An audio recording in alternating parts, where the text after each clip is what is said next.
We just narrowly avoided starting with an expletive, Charles. Good, Jason. Somebody else, I mean. Oh.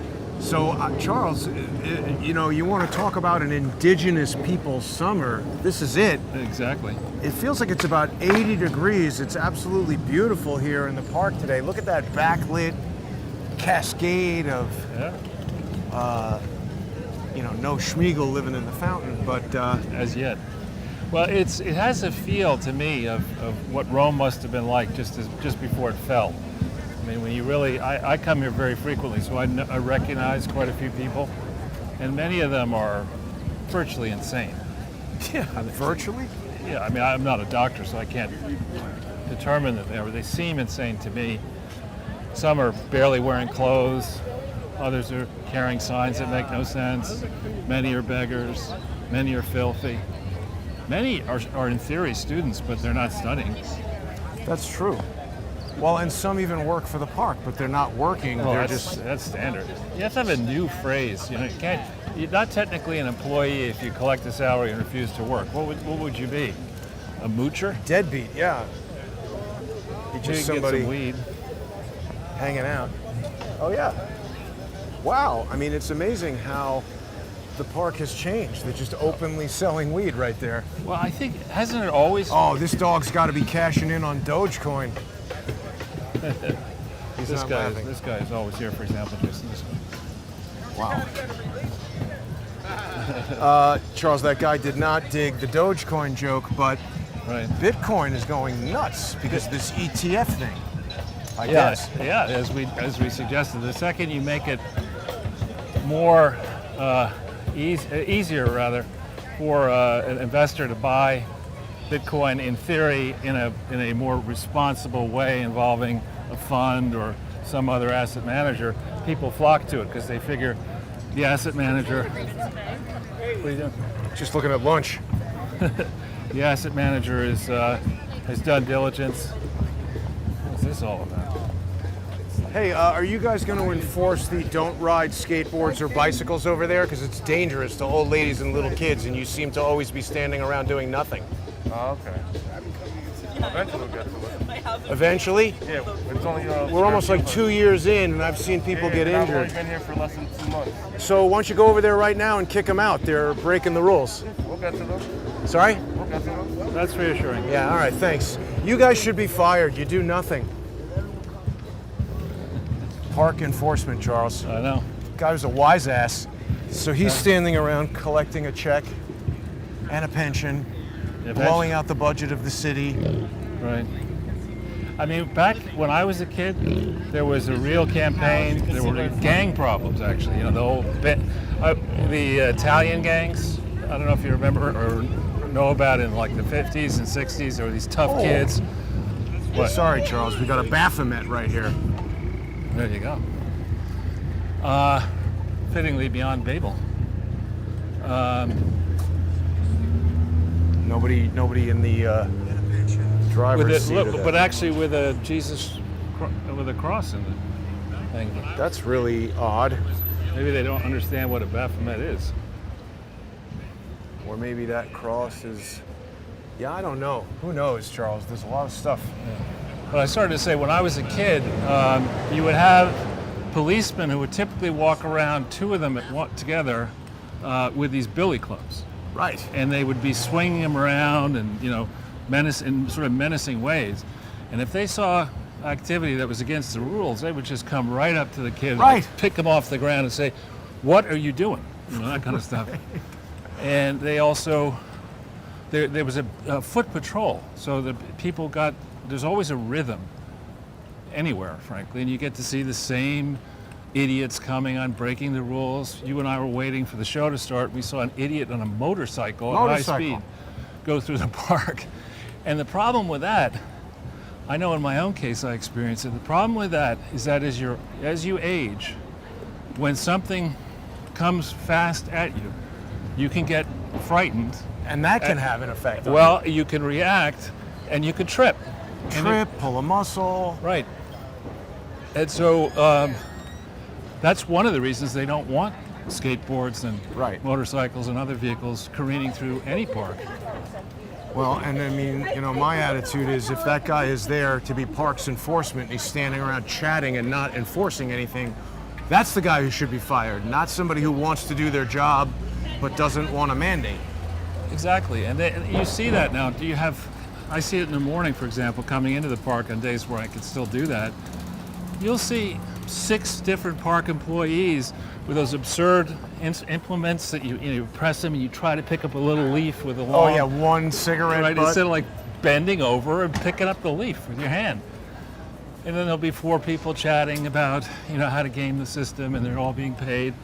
Right. One person watching the other person work for like 5 minutes. Oh. This has been here for a while. Well, they have a chess game here outside the chess forum. Well, because it's That's warm. the first time I've seen that. I just left. So this might be a legitimate non-cash, Oh, sure. They're This is keeping it. a pretty famous place, actually. Yeah. Good versus evil. That's what we're watching play out in real life, right there. Right. They should have Joe Biden in the front row. We should have Biden on the John. It's probably Looks where like he's spending. Gilligan's Island.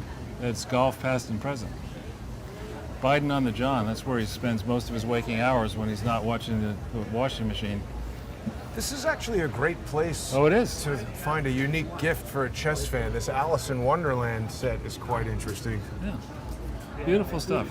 Back to the Bronx. Yeah, I'm really disappointed by that guy in the park, Charles. Anybody who does that bad of a job, gotta be fired. He says he's only been there 2 months. I mean, I think the way this kind of stuff works is it's a gift to get That on job. the payroll of any New York City or major city administrative department, and they specifically divide it up so that the idiot you were speaking to is not responsible for actual enforcement. That's by the police. Right. And then the police rules are, we don't do that anymore. The cops, yeah. It's a park, Right. You got a murder you want to complain about? Maybe we'll work on that. I mean, it's like the joke's on us. We're sitting around paying huge property tax, huge sales tax, huge income tax. Everything is taxed in this damn city. Idiots like that get the money, do nothing.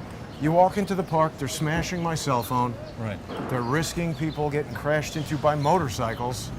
And that guy just doesn't want to do anything. What's his purpose on earth if he's just using up air and receiving money to do nothing? Well, and that therein, when you study history on an amateur basis the way I do, you see over long periods of time, there's a contest between the powerful, be careful, and the powerless.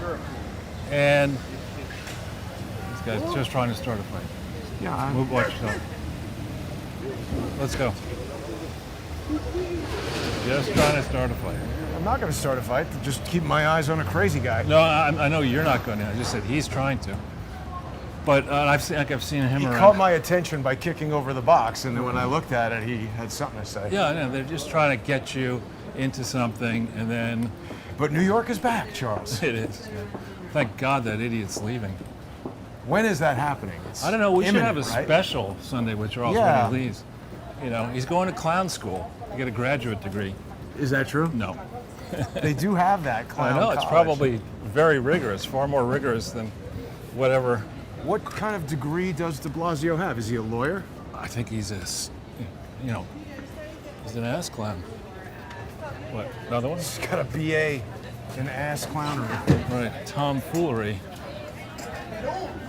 No, he really is. It's occasionally you run into people who are always wrong, and Valuable that's people. valuable people. But you don't give them power. And I started to say, over the course of history, one of the qualities that was admired in, say, medieval times was this concept of noblesse oblige. That you had the power, but you wouldn't abuse it.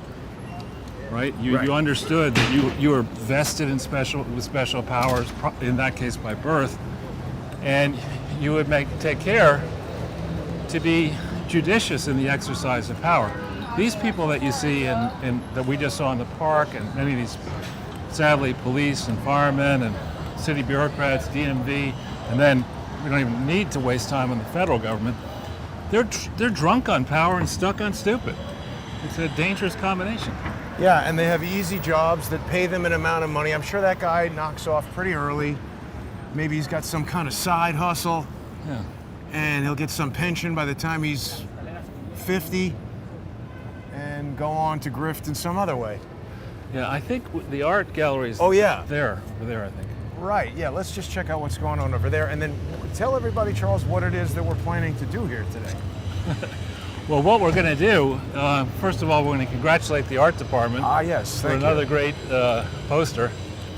And, you know, this guy, Biden, it's just, he obviously at this point has no self-respect left to utter the kind of crap and to allow his people. What to was the spread- latest? Well, just, I mean, it's now going to jab 28 million kids aged 5 to Oh. 11. I mean, over my dead body if my children were 5 to 11. Right. Science doesn't support that at all. Right. And so it's not one thing with him, it's another stupid thing. I think it is this street. I may have it wrong. Maybe we have to go back. Well, it's all right. I mean, we'll just walk down there. We're mostly going to check out that, That park. right, what's the name of the park? Sarah Borealis Park No, or no, something? Sarah Roosevelt Park. Oh, yeah. How did I get that wrong? Maybe is it one more? I think it's one more that way. I could be wrong. But that was interesting, you know, that gallery tried to call the cops on Scott Lebedo. I mean, yeah, because they know the IRS is never, and our Department of Justice is never going to investigate Hunter Biden. Hunter Biden and the Biden family. I mean, you have a situation where Donald Trump is currently being, look at this, it's lovely. Just take a leak right on the street. How did you, wow, right next to the portable bathroom. I wonder why he didn't go in there. Busy. That's what I was saying. Let's not attract his attention. Is it locked, perhaps? Perhaps. I don't think we're dealing with the top of the deck there. Trump had a sort of a tweet or a telegram or whatever about, Colin Powell. yeah, That was pretty rugged. Yeah, I think we've gone a bit too far. This way. yeah, that might be right. Let's stop and turn around and go back. So that guy's not Jason. You don't want to. Well, so that dude just pissed on the street and skateboarded on the sidewalk. Again, that's the kind of guy who has a gun or a knife and nothing to lose. At least a bad attitude. Yeah. And he's We've bigger. seen enough of that gallery. We'll head down to the park. Okay. Well, I was kind of thinking we could just go one block down Sure, the whatever. gallery and I maybe don't mind. down to Christie Street. And I think Christie, if memory serves, is an east-west street, and that intersects the park. Okay. I think. Sure. I could be wrong on that. You are much better at navigating than I am. That's not good because I'm not terribly good at that. But this is a famous Catholic church. I think I'm going to go down to the gallery. A famous Catholic church where normally they have the Feast of San Gennaro. Ah, I like that. Feast of I think Saints. that's over now. Yeah, it's more. Well, I mean, again, we're having a real extended summer here. It's got to be 80 degrees today. Maybe. We have a nativity scene here. It could change. The temperature can change radically, and the winds can change radically, which is why I'm wearing this jacket. Because I'm not wearing my jacket underneath. You are ready for a substantial I'm ready. temperature drop. So Colin Powell. Well, before we get there, they're actually attacking Donald Trump because they're claiming that he said he made money off his Washington, D.C. hotel lease, and now they're saying he lied. He actually lost money. Wait a minute. I know.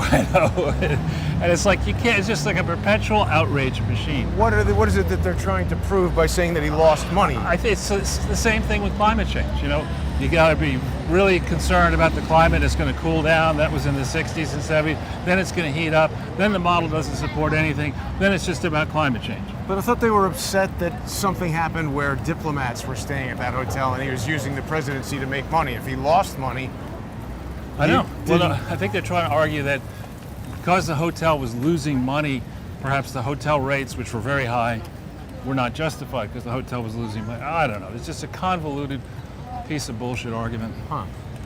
Let's just wait. Wow, look at this graffitied Starbucks. Yeah, I actually used to like to go to this Starbucks, but I haven't been in a Starbucks sitting over a year. Isn't it pretty rare though for a business? Like, what stops Starbucks from just painting over this in a day? Well, we don't know that. Oh, look, they've done it several times already. Yeah. We don't know whether this is a company-owned or franchisee. Right. A lot of Yeah, this places is the- continue to go out of business. This is the street with, Okay. West Broadway. yeah, because you'll remember this restaurant, as I did. Right, yes, Dos Caminos. I actually like that. It's a little salty, but pretty good.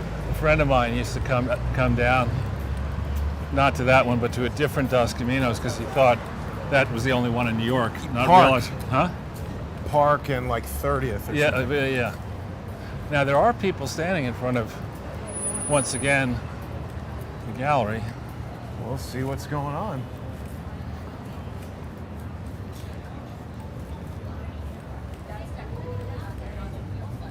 But it's back on Biden to jump around a little bit. You know, some people can womp on Trump all they want, but you can't say that Trump wasn't decisive. I mean, you can't say that Trump wasn't interested in solving problems. But Do you think Hunter Biden is here? I doubt that. But there's security. Or this is just airbrush tanning. No, the guy in front of GB. Oh, GB has its. There might be security in there. There might be a Hunter in there. Hunter Biden in there? Hunter Biden? I don't think so. You know who I'm talking about? Never heard of him, right? You are too bad. Who? The son of the president. That's hilarious. I bet you that was. I bet you if I said your mother in there, he would have heard what I said. Yeah. Yeah. So, yeah, that's so the big black car there and the One other burlesque- thing we should observe, they had paper on the windows, so you can't even look in there anymore. Right. It's obvious there's some kind of event going on inside. Well, I don't know about that. I think it's obvious that they want to conduct their business under the cover of, under a shroud, because what they're doing is just like Joe Biden has to be done at night. The National Geographic, Charles, they made that Fauci movie. I don't know if you had a chance to see the video I did yesterday in Syosset, New York, but that is one of the locations that the New York Post has identified that the Biden administration is sending children and adolescents. I did a whole video about it yesterday in Long Island. I went to this Mercy First, which started as an orphanage or something run by the church, and now it's got some huge contract with the government to take in refugee children. You know, right after this live stream ended, Charles, people could still see it on all over the place, Rumble and YouTube and everywhere. But right after it ended, I spoke to somebody in the neighborhood, just a guy out working in his yard, who said that this school is a constant ongoing problem because it's like a school for troubled kids. And this guy, neighborhood guy, told me that the kids were escaping from the low security at the grounds there and doing crimes in the neighborhood. I wonder if people know.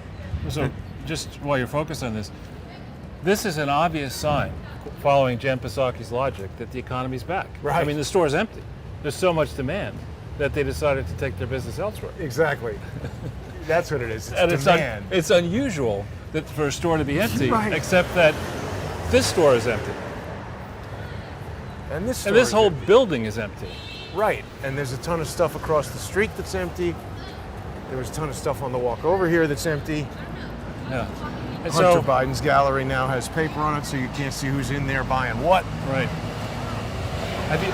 Have you been cleared to give us the appropriate size bribe? It's Here, just so is bad this what's going store on. full? Are they? God, this is an incredible Yeah, store. outrageous. Moving This to is an accommodate art. demand. No, this is an art gallery specializing in white privilege. It's obvious. The walls are white. Yeah. The floor is almost white. There's white lights on. Why they're on, I don't know. Well, you can get 55% off right now, Charles, so it's a good time to shop. Off of what? There's nothing in the store. These cement tiles. Okay, and I guess those lights. But Yeah. why do they have the lights on in an empty store? The lights are on and nobody's Don't home. know. Well, maybe this store is open. Oh. Well, no. And Missoni is a big chain. Right? That seems to be out. Maybe this store's open. This is open. get their wares out Okay. on the street. That's good. It's very busy in there. And these shoe stores bustling. This is a big French chain. There's nobody in that store. It's really bad, Charles. And there's retail spaces across the street there if you want it. That's So Bang & Olufsen. That's Out of business. That's out of business and Yeah. that's gone and out of business and So, yeah. So this is kind of at a stage now where my one of the simplistic ways I live my life is that if I determine that the president of the leader of a company is an idiot, anybody working for that company is by definition dumber than an idiot to continue working for the idiot. So I think it's been conclusively established that Joe Biden is a bonehead. I mean, he's just well, he's a dumbass. He's He's clear and present. danger. And then we use the old English spelling, so it can't be confused with the Dumas family.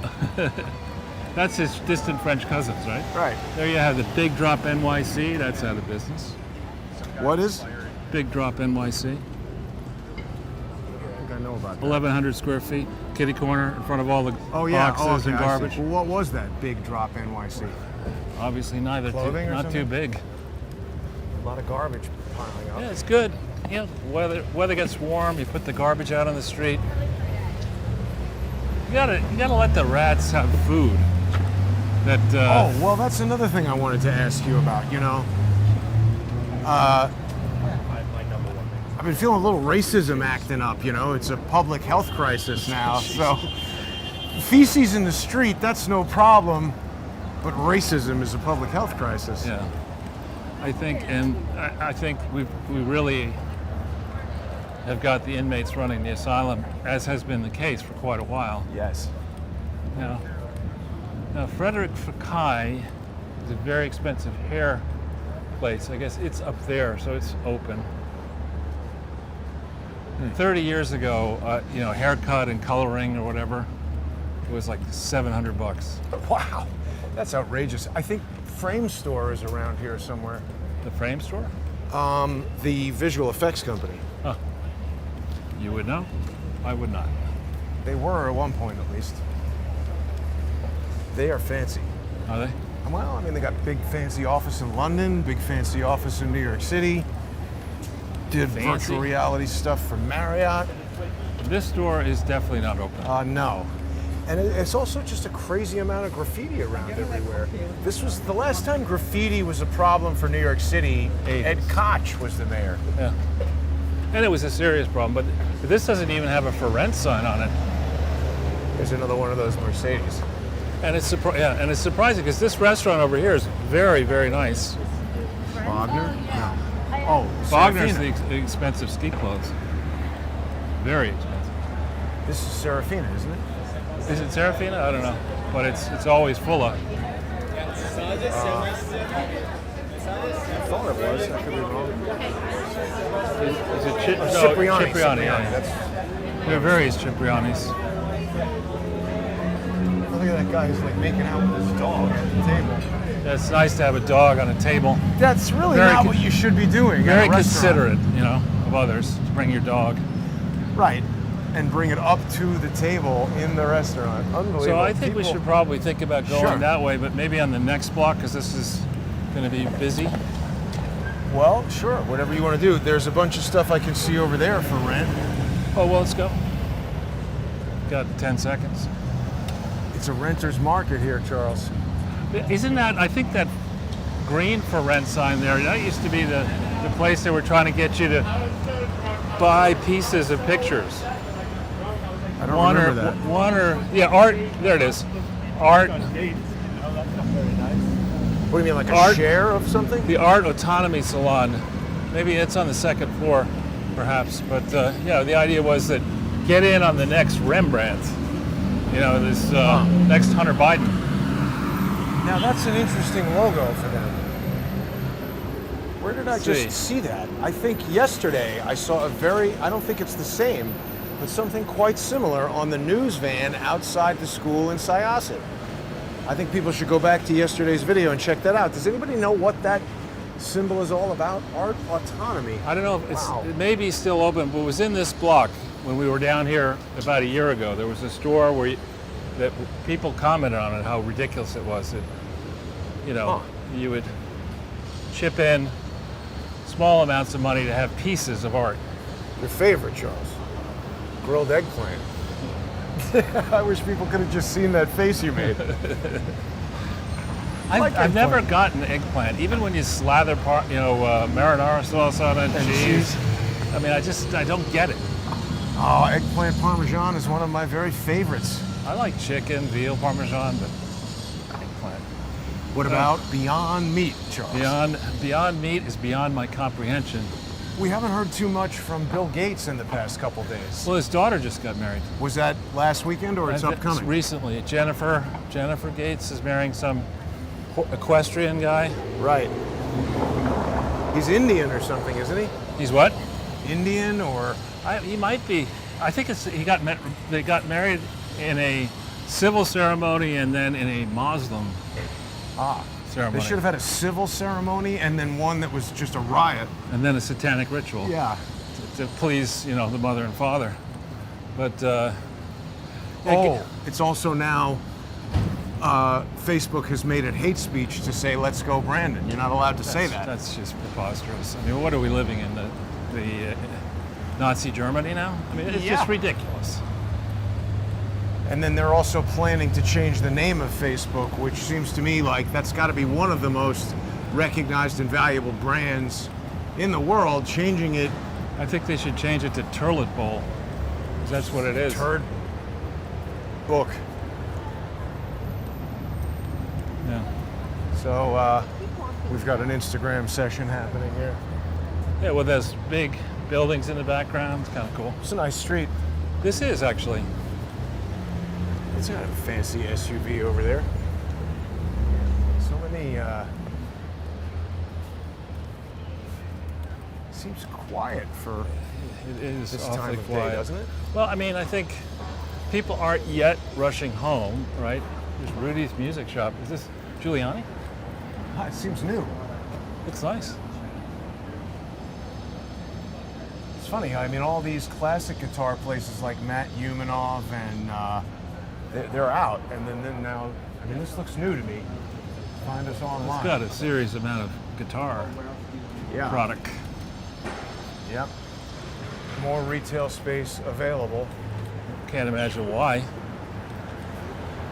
It's all good, according to Jen Psaki. Yeah, well, she had some. I love it how Peter Ducey, is that his name? Yeah. I'm surprised she continues to call on him. Well, I mean, he's the lead Fox correspondent covering the White House. he's Sorta busting her chops like crazy. Yeah, and she's got, as we talked about in the past, she's got all the hand motions down. So she's constantly doing, when she's talking back to him, she'll say, "Now, Peter, you understand that it's not the middle of the night at 4 in the morning. What are you talking about?" Oh yeah, not the dead of night, 4 in the morning. Oh well, that's much better. That typically is when people are in their deep REM sleep, right? That's the dead of night. Well, she's saying it's maybe not a time that you would want to take a flight, implying that it was somehow, they got a discount flight, but these are charter flights. I mean, I guess you still have to pay for access to the airport, but that is not the reason they did it. They're hiding this from everybody. Well, I don't know the current rules, but I know 20, 30 years ago, most commercial flights were restricted to takeoffs starting at 6 because they didn't want the loud noise, waking people up. Right. In America.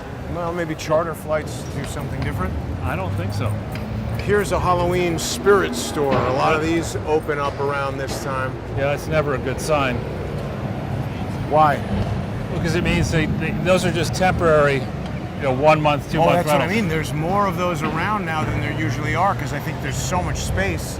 And that business is all about just saturating everybody with Halloween crap for a month and making as much money as they can in that time frame. Right. I'm surprised they don't have Jen Psaki costumes. I bet you they do. They certainly have Donald Trump costumes. It's interesting that he's not the president anymore and they still have costumes of And him. they just Can't stop wailing on him. Jon Stewart was making comments recently on his podcast, His saying new HBO show? saying you got to get over Trump.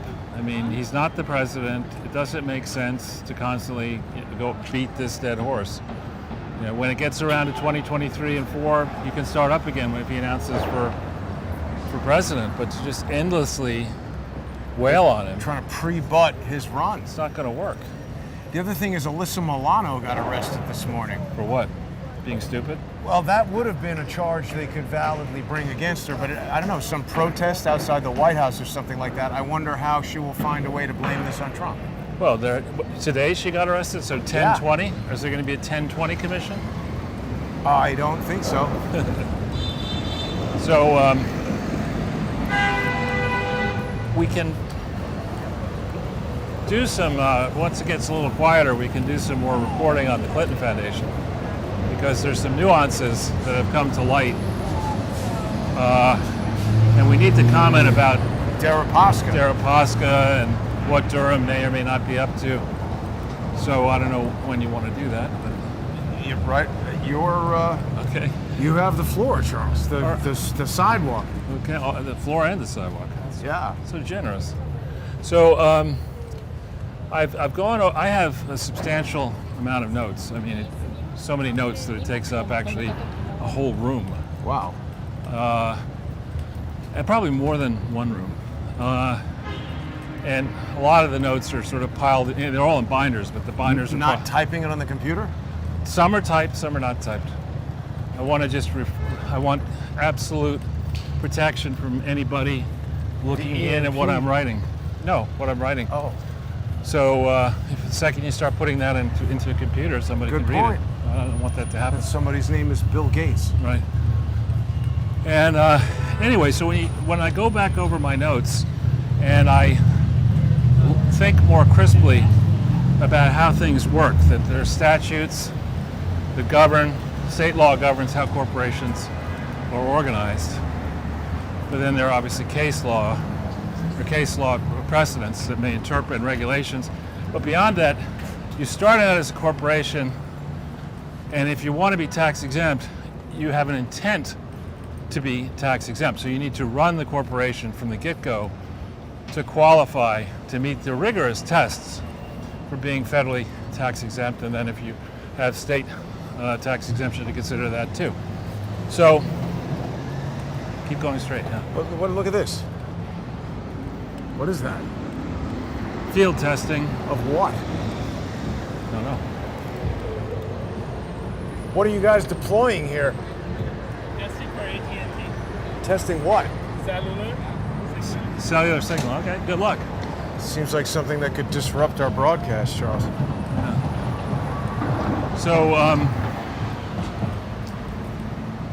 when we think, we've talked about this before, but when we think about who qualifies to be federally tax exempt, it is crystal clear that only organizations can be tax exempt. That means that a partnership cannot be tax exempt. People cannot be tax exempt. Anything that is other than an organization may not be tax exempt. It's also crystal clear that you can only apply to be tax exempt once you have been organized. Right. And Which is separate from incorporated. absolutely separate. So interestingly, and again, the contrast between the work David Kendall and Nicole Seligman did delaying the impeachment and then and causing Bill Clinton to be acquitted, ultimately in the Senate by 1990. That work is so, I don't want to say it's perfect, but it's so perfectly executed. All the written materials, they're done, they're thoughtful, complete sentences. You may disagree with them, but you can't look at them and say, this Williams and Connolly work product by Kendall and Seligman, and another guy, John Tisdale from Wright, Lindsay and Jennings firm in Arkansas, also signs the incorporation. I don't know about him, but you certainly can't say that David Kendall and Nicole Seligman are idiots or sloppy Competent work. or likely not to know the law, the relevant law. So Verizon's at it too. Yeah. So Verizon and AT&T are testing each other. Right.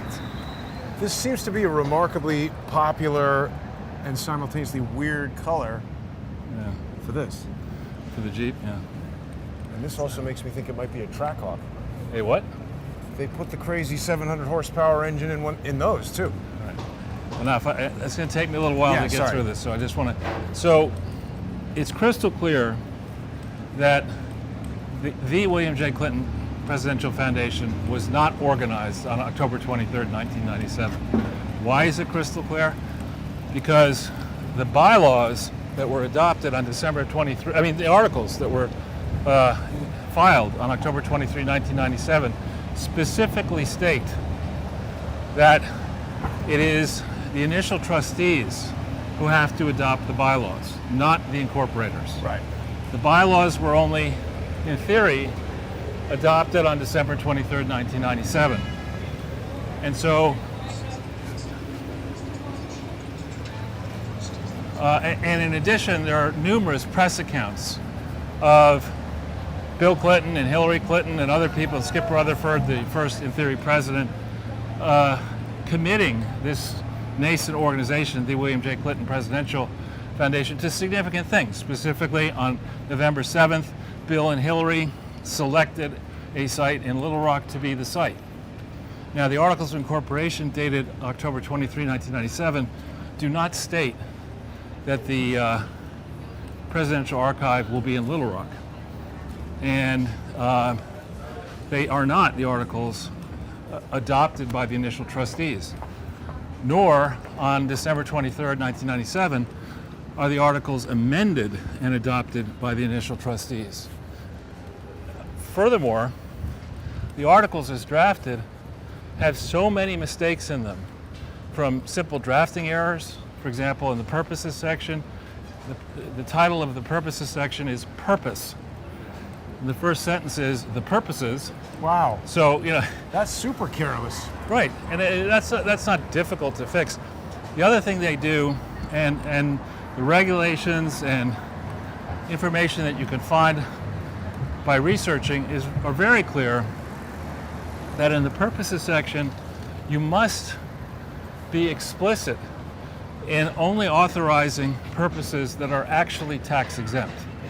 So instead of doing that, the purposes section opens with the idea that the Presidential Archive is going to contain not merely and I'm paraphrasing, not merely presidential records, i.e., what presidential archives are supposed to contain, but anything relating to the life of Bill Clinton before he was president, while he was president, and after he was president. Really? Yeah, that is not a tax-exempt purpose, because you think about Donald Trump, for example. Put that phrase in for Donald Trump, you'd say, okay, what I could do now, he'd have to build probably 5 skyscrapers to put all the documents relating to his long life in business and the many deals that he did, which all involve a lot of documents. You know, he raised money, he So bought and all of that has to be put into the presidential library? No, none of that is presidential records. That's yeah. all bullshit. I mean, the idea that Bill Clinton should have a presidential archive that will store all of his personal records. Well, he doesn't want to spend a lot of money at Manhattan Mini Storage. You know, that's just preposterous. And the other thing is, we know, for example, from the experience with CrowdStrike and consulting firms, be they Teneo, Booz Allen, Boston Consulting Group, it's axiomatic that research is not necessarily tax exempt. Research is just, you want to hire a detective to figure out the skeletons in Hillary Clinton's closet, in Huma Abedin's closet, Bill Clinton's closet. You'd have to hire, Pinkertons. You'd have to hire the whole, 100 people. Huma Abedin was with Hillary at the hospital when Bill was having his sepsis. Right, she's like, I'm your future, he's your past. So I think this park is somewhere, it might be that right over there. Okay. A lot of construction happening down here, Charles. We've got the light. Yeah. So, okay, the presidential records. So the first is it specifically gives as an authorized purpose, the way I read it, that this archive can store any of Bill's personal records concerning his life before he was president. Arguably, some of those records, while he was president, may be presidential records, potentially. They shouldn't be, because any presidential record created or received during his presidency should have been stored with the National Archives. But records created or received after Bill was president are certainly not presidential records. Yeah, there it is. It's the park right there. And I had Christie Street wrong. It's North-South Street. So then we get to the subject of research.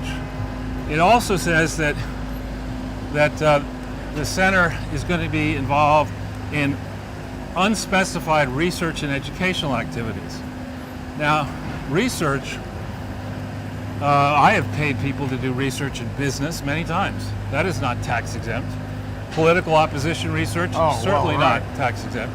So it doesn't specifically, in the most important early section of that section 3 purpose, where they really mean purposes, they don't clean that up. Then, when it comes to education, there are two types of publicly supported, there are many types of publicly supported charities, but there are two very different types when it comes to education. So if you're a degree granting Clinton School of Public Service, that's a, well, let's wait, it's a 509A2. It's a specific Is that type. like a regular college? Well, publicly supported regular college, so a state school, all right, or a school that's broadly supported by the public that might be private. So that would qualify as a 509A2.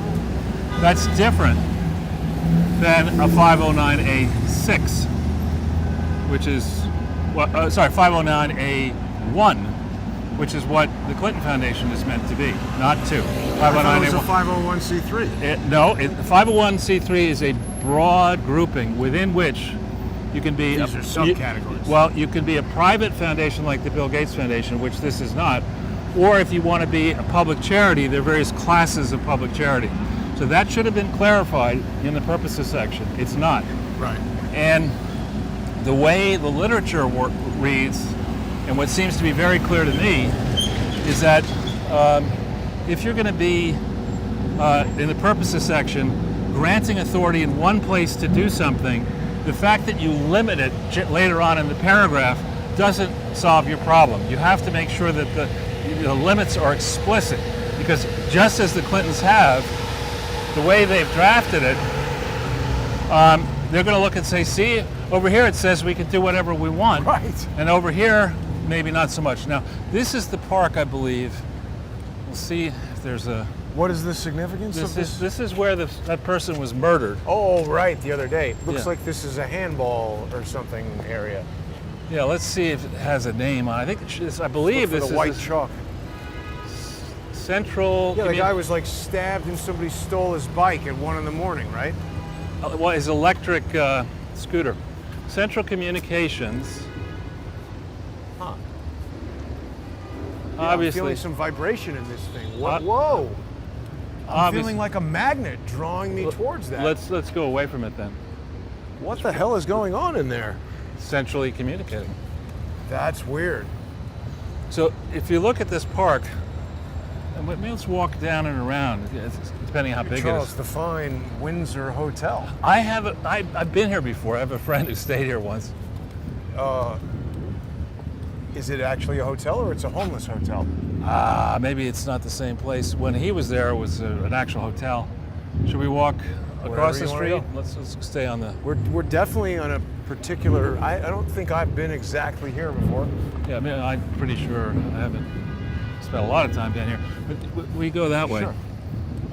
You know, this is a place where You might get stabbed at 1 o'clock in the morning. well, this is a place where you would tread carefully at 3. Been too cooperative at restarting right away. That's all right. I just don't want Let's to block just the see sidewalk. here.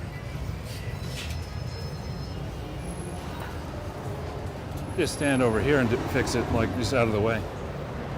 Yeah.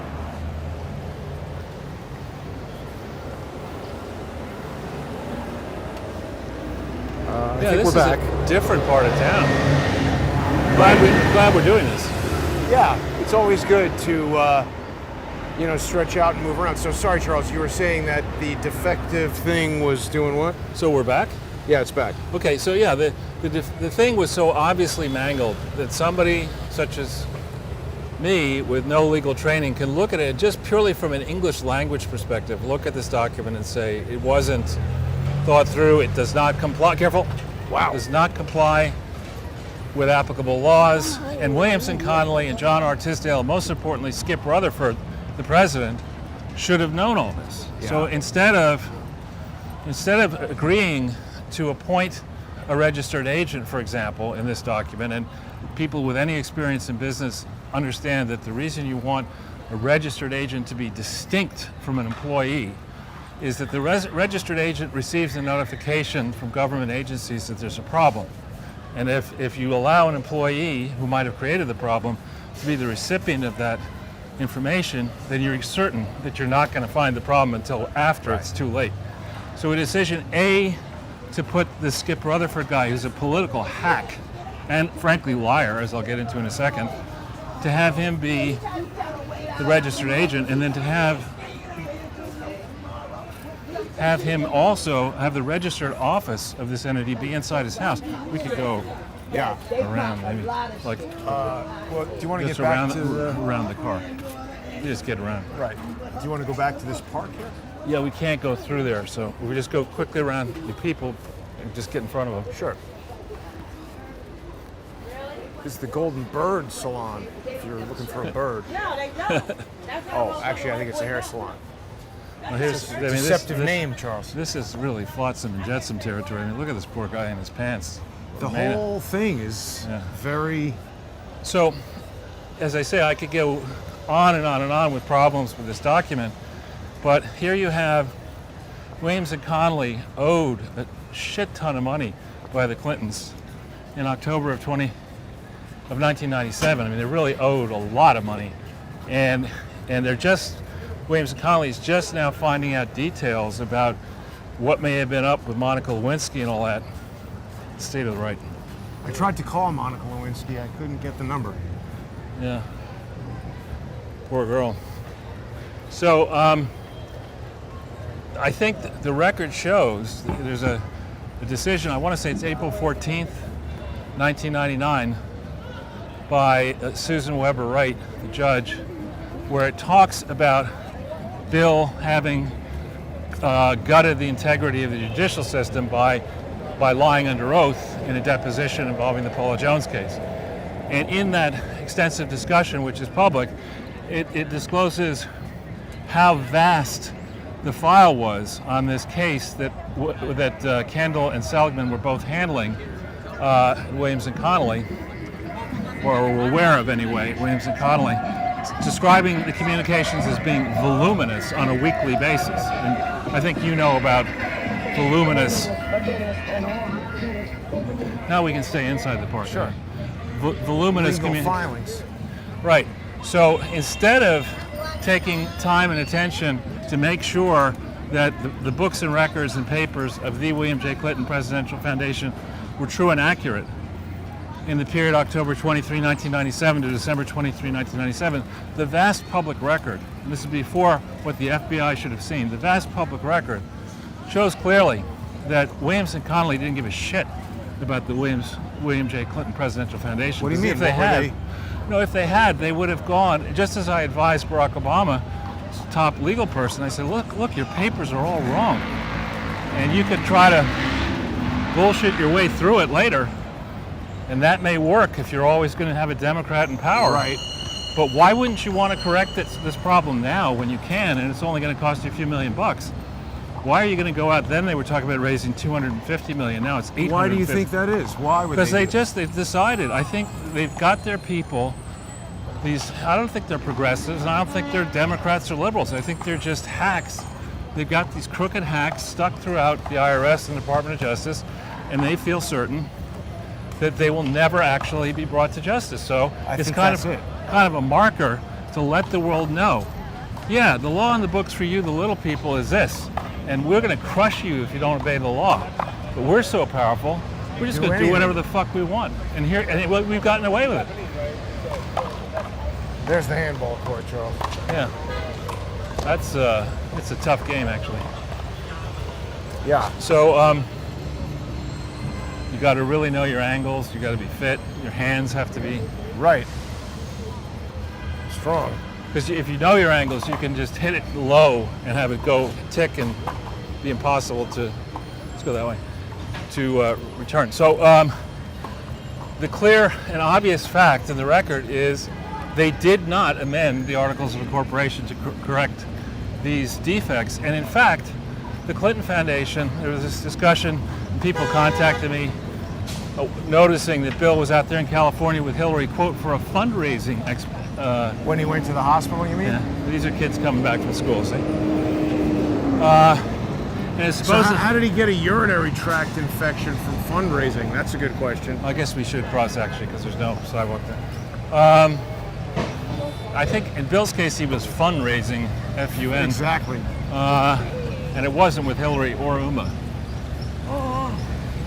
But anyway, so they don't correct the articles, and Smells worse, like fish right here. yeah, and worse, Jason, they don't get a federal employer identification number. They don't even apply for it until December 23rd, 1997. And in the interim, lengthy records that are in the public domain in Little Rock, for the city of Little Rock, at the Butler Center for Arkansas Studies in Little Rock, and other places I'm not going to get into, but suffice it to say, there are many, many records that show Bill Clinton and Hillary Clinton and Skip Rutherford acting on behalf of and committing the William J. Clinton Presidential Foundation and other similarly named entities, entities with the Clinton name in it, to engage in certain deals involving the city of Little Rock, involving the University of Arkansas, and other matters.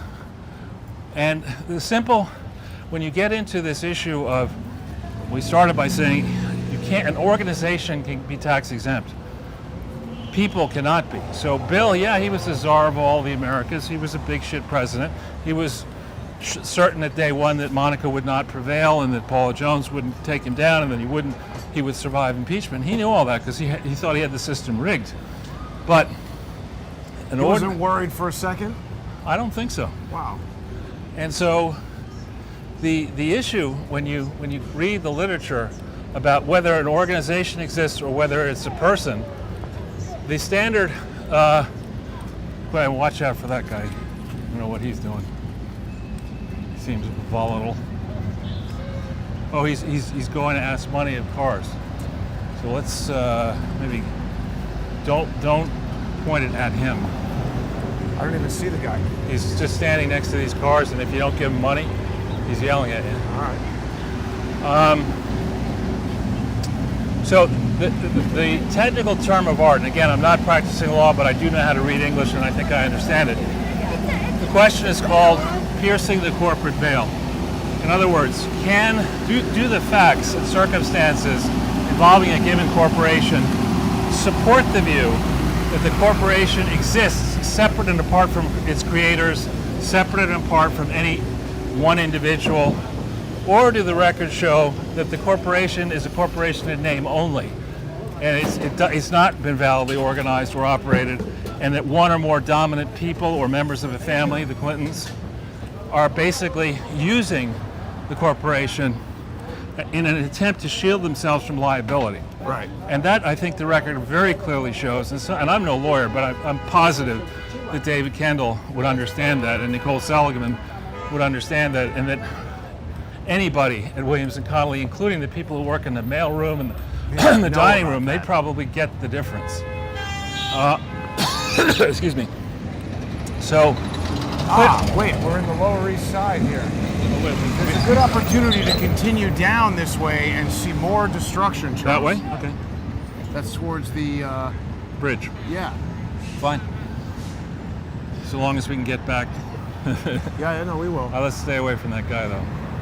Right, Yeah, we're headed towards the Williamsburg Bridge. right. There's some stuff over here that Sure. I think you got to see to believe.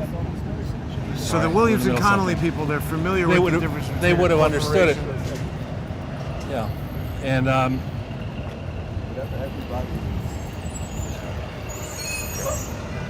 So,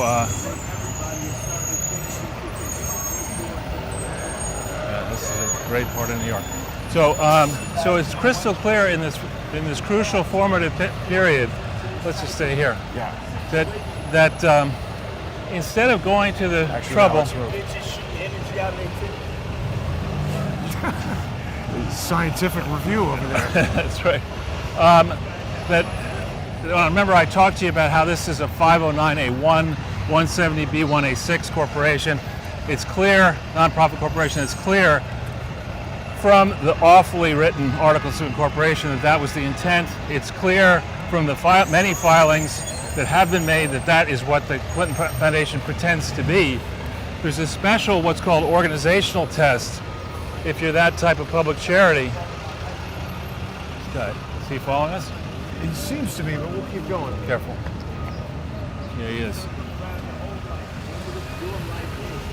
Let's go over this one.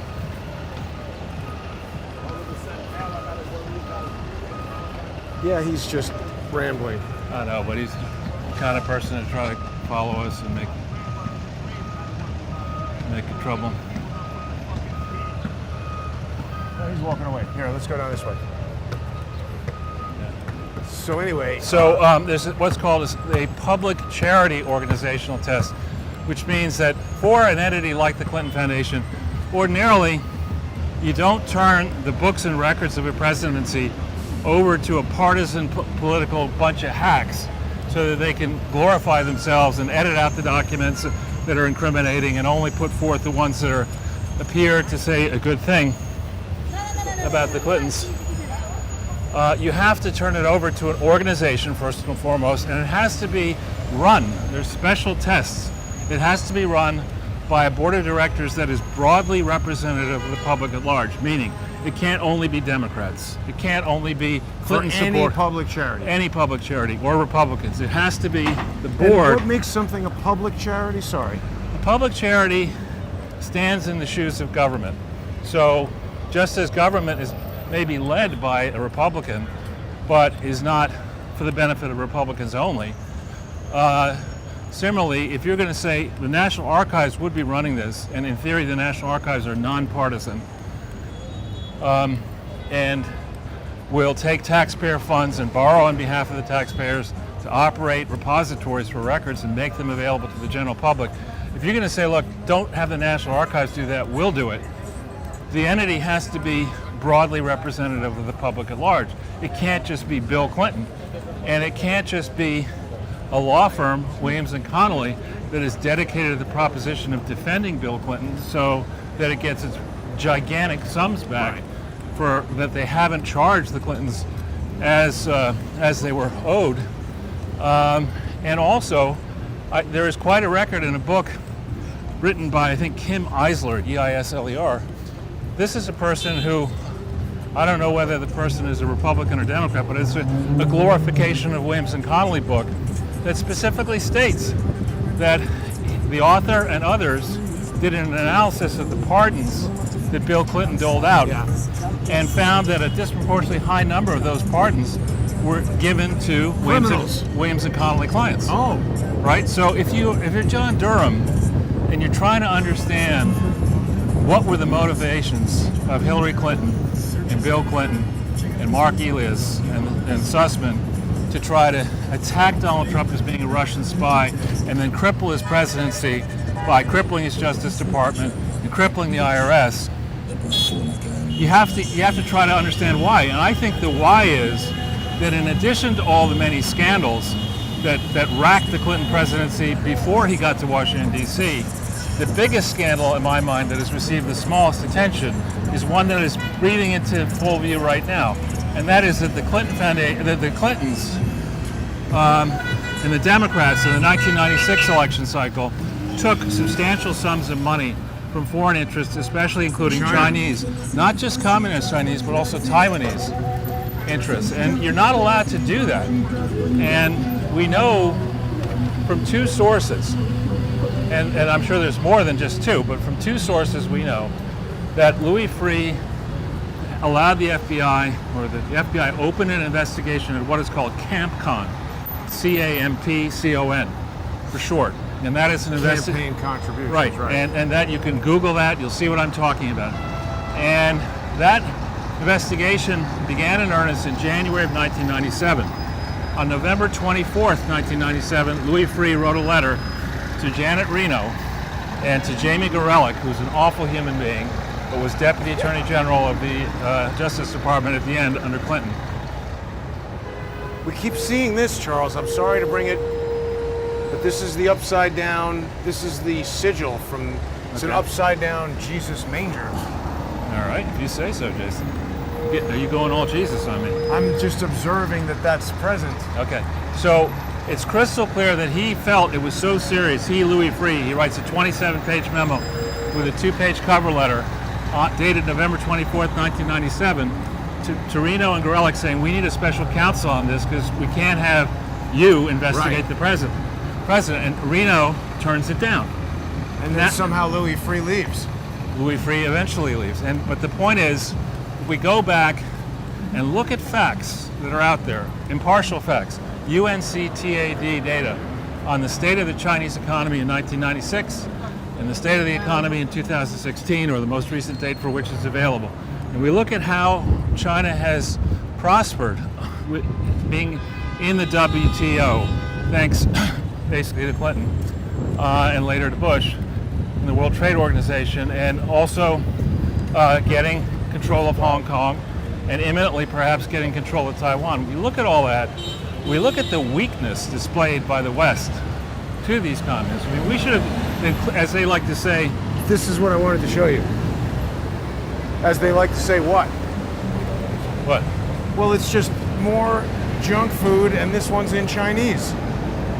Honestly, I like fried chicken in the summer. Good fried chicken. But that is, I mean, that's like, to me, that's like, want some rat poison? Yeah, I'm not a big Popeye's chicken fan, but also just the absolute destruction down here is kind of amazing. I don't see destruction. I see those brilliant new buildings here. I see less garbage than normal. You think so? Kidding. Almost every single store we walked past was out of business, including this. Why would you work? And then You this can just is a be on the giant dole. new Essex market here with a Regal movie theater in it, And right at the time where virtually nobody is going to the movies. And here's the thing: the guy's standing inside the Chase branch, sir. Yeah, Chase Good work. seems to still have lots of... Want to walk one more block and then? Sure. This Essex market was sort of, this stood out to me as being really a contrast for everything else that's going on around here, where almost everything is out of business and this is brand new. And it's got a movie theater in Well, it that I think- almost certainly no one will go to. It's got those 2 new buildings. Yeah, those are apartment buildings, of course. And these guys are all crossing against the light. No, we're not. I mean, the cars. Yeah. These young ladies have the light, and the cars are trying to kill them. Yeah. Let's let the ladies go. Yeah, this is we're very close to the Williamsburg Bridge. I have walked across the Williamsburg Bridge and back. It's not something we want to do today. It's quite a long walk. I haven't walked on the Williamsburg Bridge since Amazing Spider-Man. We spent the whole night on there, closed the thing down. Did you climb up the bridge too? No. And Why I not? mean, Chicken? you know, this is another example of expert stupidism where, you know, we got there and they were on the bridge filming some scene with Spider-Man, and then they were trying to match it up to some visual effects shot that had been done on the Universal backlot months prior, and they just had no organization or idea how they would do it, and in the end I think they scrapped most of that. Oh yeah, I heard about this. Jackass Forever. That's the new Biden movie. Exactly. We should have used that. We How did can. we miss that opportunity? You know whose idea Jackass 3D was, Charles? Yours? Indeed. There you go. Then somebody else took the... Yeah, so these are a lot of new buildings here. And in time, the other stuff will come down. And there are people, particularly in Asia, who like to live near bridges and in modern complexes. And Peter Luger's. is there a Peter Luger near here? Just over the bridge. Oh, is that right? You might even be able to see it from here. Huh. Let's see if we can see Peter Luger's. Maybe not. You might have to be on the bridge to see it. go 2 more Nah, blocks? I think Okay. we got it. We got the feel for what I wanted everybody to see. The Lower East Side. If anything, let's cross the street and go back on that side and just observe Trying to stay away from the the little Capitol vignettes. carnage on that side. This is sort of like, this is a funny set of stores here. You have solid gold, fine diamond jewelry and watches, and then you have Robin's pawn shop. So rob the left side of the Right. store and turn it into the right side. That's a sorry looking building. The whole area down here is pretty blown out. In fairness, it's always been pretty blown out. I mean, the Bowery was, when I was a kid, was very dangerous. Right. But But I mean, again, you know, we're sending all this money all over the place to help right. So less fortunate people in other countries. We could just help people. You don't have to even get on a bus. right. So unless I'm boring you, I just want to No, grind not at down all. and finish Please it. do. So they didn't amend the Articles of Incorporation to correct for obvious defects. B, they submitted an application on Form 1023, that is to say, Rutherford did, employing Williamson Connolly to act under power of attorney. Now, query, how independent was this organization at all? I mean, they filed the Articles of Incorporation at 11:22 in the morning in Little Rock on October 23. 11:22. Yeah. That's an encoded 33. 11, that's what I brought up. 11:22 in the morning on October 23, 1997. How do you physically do that? I mean, I don't think these people were smart enough to figure out all of these, to make all these mistakes in the articles, sloppy as they are, and finish it and get it ready and couriered over to be filed at the Arkansas Secretary of State's office. But why is 11:22 a problem? No, it's just, when did they really write the Articles of Incorporation? How much earlier did they do that? What would the bills show? And so when did this thing really come into existence, and why? Was it a vehicle for Williamson Connolly to gain confidence that they'd be repaid? Or was it actually an entity that was meant to serve as a repository for these presidential records? So, Isn't that the classic game, though? Get somebody in debt and then be like, hey, you know, by the way, you owe me all this money and right, do this or else I'm going to collect it. right. Somebody So did let's- that to me. Yeah. So, sorry to tap you out. That's all right. So the next question is, if they don't have an EIN by December 23, 97, that is to say, they don't have an employer identification number. So how do they open bank accounts? How do they get a post office? How do they make all these commitments? Yeah. Who made the decision? Easy. Huh? Kanye West. That's good. Who made the decision to appoint the various trustees, the three first trustees, each of whom is a political hack? You have David Pryor, who in his own book explains that just around this time, when he agrees to be a trustee, that he was asked to leave being a trustee because he was so much involved trying to raise money to pay Bill Clinton's legal expenses. Wow. All right, so that's an obvious Who one. asked him to leave as a trustee? He was served as a trustee of a public charity, and they came to him and said, you can't do it anymore because... Who's they? I forget the name of the charity. I think it's the Reynolds Foundation. It's not Reynolds Aluminum. Like It's the- some other Reynolds. Oh. R.J. Reynolds? No. I actually think it's a person I had not heard of before. Was a very, very wealthy... Burt Reynolds. No, an African-American businessman, I think, who made it with hundreds of millions of dollars. Ah. And let's stop here for a second. Sure. That guy's been around us too much on the left. So I just want to be able to see him. Nice socks. Nice splayed feet. So Pryor is a hack. Rutherford used to work for Pryor. He's a hack. And Vernon Jordan's wife may be a nice enough person, but Vernon Jordan was a political hack and fixer for the Clintons. Uh-huh. So those are the three people that go on as initial trustees. None of those people are truly representative of the public at large. They're part of the. Two of them are part of the Arkansas Clinton machine, the essence of the Arkansas Clinton machine, and one of them, Vernon Jordan, had been campaign chairman for the Bill Clinton 1992 presidential campaign. So, I mean, these are hardly the people that responsible lawyers would have put on the board Right. of a public charity. So Williams and Connolly does this work under power of attorney, meaning that responsibility for thinking through all these conflicts, whatever, was delegated to a law firm that the Clintons owed a lot of money to. You know, that one doesn't stand up under any kind of scrutiny. And the foundation didn't have any cash, so Williams and Connolly writes the check for the cost of So it's a no-interest loan.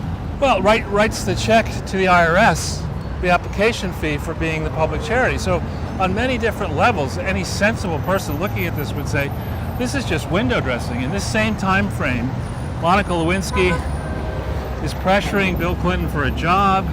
She's becomes on the witness list in the Paula Jones case. Allegations surface later that Bill Clinton was trying to suborn perjury to get her to, she submits a false affidavit ultimately. That false affidavit in time is what... Monica submits a false Absolutely. And Bill... Why didn't she get in trouble for that? She got immunity. Wow. Right? And so I'm thinking what we should do. What is this? What street is this? We got to go that way. No, that way. Oh, that way and that way. Why do you want That's to... west and that's up, isn't it? No, that's north Is it? and that's west. Yeah. Pretty sure. No, the bridge is over there. So you come this way, you're going to hit 6th Avenue over here. We'll keep walking. Oh, okay. You can tell where I'm... Oh, you're right. That's north that way. We can go this way, up Sure. up this... Yeah. Allen Sorry. Street. I got turned A friend around. of mine Sorry. used to have a bakery over here many, many years ago. Let's see what's going on around here now. So Williams and Connolly cuts the check. Double chicken, please, Charles. Williams and Connolly cuts the check. Lots of negative stuff happens between December 23, 1997 and January 29, 1988 when the crooked IRS grants tax exemption to this thing that it should never have done. And that's the file that Durham needs to go over. He needs to go back to the IRS and say, now wait a minute, what the hell was going on here under Clinton? How many decisions like this have happened since then, or may have happened before then? And the reason for that is here we have all this idiot Biden bite me administration. Let's go quickly through here. That was the bakery. Oh, yeah? This is the new thing you start seeing, people sitting out and drinking beer at 4 o'clock in the afternoon. We pass them. I mean, you start drinking at 4 o'clock in the afternoon, you're not going to be able to walk. Pretty good over there. I know, but you shouldn't be drinking at 4 o'clock in the afternoon. No, I agree, but they had some. It smelled like good chicken. I mean, over you there. could drop you off there No, if you it's want. okay. So they have this thing, Biden's plan to pay for this absurd thing, which may not in fact come together, tax and spend program, is to double the number of active IRS agents and But wait, you just mentioned Durham, and I thought you were going to tie that into your belief that the Deripaska thing. I'll indicates jump to Durham that is next. doing. I'll jump to that next. So what I wanted to say is that, what? There's a plumbing supply store I did not know about. That's would have been There are useful. a lot down here, actually. A couple of weeks ago. There are quite a few around here.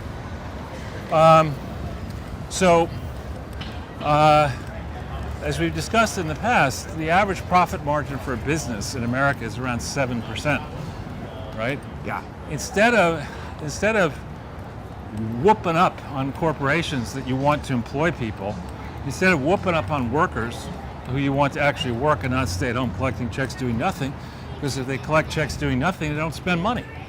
They go to the park and buy weed. Right. Instead of doing all that, we should be going after the large charities like the Clinton Foundation and say, how many of these are false front charities that are used for money laundering, as conduits for influence peddling, and how many of these, particularly those involving dynastic political families, the Bushes, the Clintons, the Obamas, I don't care whether it's Republican, Democrat, or Independent. Oh, God. What? That smelled like a punch in the face. Did you smell that? I didn't. Oh, my God. So instead of doing that, enforce the laws that are on the books now against these charities. Holy including, cow. you okay? It's just like somebody took a shit in my nose. Sorry to hear that. I didn't smell it. Sorry, Charles. That's not graphic enough. So that's really what the focus should be on. But of course, Biden can't do that because he's got multiple dirty charities. Right. Yeah, So- he's there to protect it all. So how does the Deripaska thing play in your estimation? Well, I am not an expert on criminal prosecutions or how special, in this case, I guess it's counsels work. But my understanding is they like to start at the bottom, understand the contours of the case, flip people at the bottom, and then progressively go up to the top. And once they've done that, Something very bad appears to be going on right there. where? This guy just got out of the BMW, looked at us, walked across the street, and appears to be going somewhere to do something that we don't want to be here for. I know. I mean, this is not. That's why I said we should probably It's bad head neighborhood. left. You know, once we get past this corner. So, my understanding is they like to start at the bottom, flip people, move their way up, and I agree. Noticed this myself, but I agree with the many supposed experts who say that the suspend indictment should have been a couple pages. Didn't need to be whatever As long as it was. long as it was. It didn't need to flesh out all the different arguments that it seems it did flesh out concerning a possible conspiracy. And now we see rumors that they're going after Elias, maybe Perkins Coie. He's been tweeting like crazy about his dog and all kinds of stupid stuff. Right. And so the way the Clintons, if you follow their long history, what they do is they like to hide behind attorney-client privilege and any other kind of privilege they can come up with. And Executive privilege. And they figure that when they start down that track, they'll have ample time to destroy any incriminating records. They also figure that they have many more Democrats and supporters in the bureaucracies of the Justice Department, the IRS, and other regulatory bodies. They're going to get a heads up about what's really going on. Right. And they have room to pre-butt and lay in, that is to say to rebut in advance, to lay down markers which will enable them to say, once an indictment comes, this is just political Killing witnesses. Yeah, that too. But let's go. This is just a political prosecution, Right. and I think that's what they're trying to do now. The notion that Peter Strzok is allowed to open his fucking mouth, let alone tweet. Or that he would choose to do that seems quite odd to me. Right, and his testimony before Congress. Here we're gonna go after Steve Bannon for contempt of Congress when Eric Holder was like, "Fuck you." Hold it as a badge of honor that I've been cited for contempt of Congress. He And said. whatever happened to him as a result of Nothing. that? Right. Nothing. And we see this committee, a side point here, I know I'm pulling a Jason on you here, but the committee, the way it worked to get this contempt thing out, the committee had to vote. And in the House itself, the Democrats have a 3-seat advantage, meaning it's close to 50-50 percentage-wise. The vote on the panel, or the panel that voted this out, is 7 Democrats and 2 Republicans. Explain that to me. I mean, explain how that's How did at all they- reasonable. Well, it's just, Decide to do that. well, they didn't. They just said, look, we do what we want. I'm Nancy Pelosi, fuck you. Wow. I don't know. That doesn't seem. And when the Republicans regain the House and the Senate, they're going to be too limp-wristed to give the Democrats a taste of their own medicine. Huh. But anyway, my feeling on this is I'm that pretty sure this was a movie theater, Charles. It's closed. yeah, it's Next being to redone. Jonas Yeah, I've been in Schimmel's here. Well, Knishery. You know what I love about Jonas Schimmel's Knishery? I have no idea. They have a photograph inside there of when they put the inflatable King Kong on the Empire State Building, and it was just sort of flaccid. It How do couldn't you quite know that? make it. I've been in there eating knishes. What is a knish? It's a little potato-filled pastry. I guess this is not this is a mini ones, and then they put spinach in there, and there they are. Those are It's like knishes. some kind of berry or something? Or Not really usually berries. It's usually like potatoes. it's red, though. Maybe they've done some fruity version of it. They're getting creative, I guess. But Yeah. depending on who makes it, Now I feel safer. it can be a belly bomb. I was not feeling safe over there. Oh, it was a terrible neighborhood. And everybody was like, we were like a sandwich walking through a, it's like Woody Woodpecker on the island with Buzz Buzzard, and he looks at him and he's like a roasted Yeah, that's right. turkey. That's right. And we're like two slices of Wonder Bread walking through Right. Caribbean luau. But anyway, on Durham, Right. he's been at this for a while. A negative is that the top dog, the equivalent of Rosenstein, the Deputy Attorney General in the Justice Department, who allocates the resources of the Justice Department and to whom the head of the FBI reports, is Lisa Monaco, who worked in a senior legal capacity in the Clinton administration and then in the Obama administration and now for Joe Bite Me. So that's not good. Not good. That's not good. But on the plus side, you know, Durham is at the end of his career. We said this about Barr, but Durham's at the end of his career. He has put Democrats away. He's put Republicans away. And there's an opportunity here to rebalance the scales of justice and to go back to the very beginning and say, no, because you're president, you don't get to just take all your records home and then destroy all the negative ones. What are you doing? Destroy all These the buses are the worst. destroy all the have negative like, he's ones honking at you. and just create a taxpayer expense under your control, a mausoleum or whatever museum to the Bullwinkle Clinton, is buried in a mausoleum. to the Clinton family. That's not the intent of the Presidential Records Act of 1978 or the Presidential Libraries Act of 1986. Should we go up first? Yeah, There's another one of those bicycle ads. right. Where? That guy rode over there was advertising Chipotle. Some of that guy that we walked by was not going to stop. No. So I'm glad you were between me and him. But anyway, so my take on it is, I think if you overlay Bill O'Reilly's comment, Peter Schweitzer's comments about the Clinton Foundation starting in 2015, as well as my many stories with very many people, different people, into the timeline of Donald Trump's becoming the obvious and likely choice, into the timeline of the opening of the... That smells pretty good. We were here before. It smells great. Yeah, and this I think may be the building that a famous economist lives in that I went to the New Year's Eve party. Matthew. I mean, this area used to be just a veritable shitholi. And now Yes. you see more of what Hare Krishna temple over there. That's useful. Where is that? On the right there. Oh yeah, look at that. Hare Rama. But this is now beginning to be gentrified, where it was really hobos in the street, heroin addicts, and after dark you did not go anywhere near here. So if Durham, the terms of his inquiry on a basis where he has money and the ability to follow through, then it could be quite encouraging that he went after Deripaska. Because my suspicion is Deripaska is a Clinton ally, and he's somebody who has, I mean, I suppose he could just walk away from the assets he has here, but he has substantial assets in the United States. And,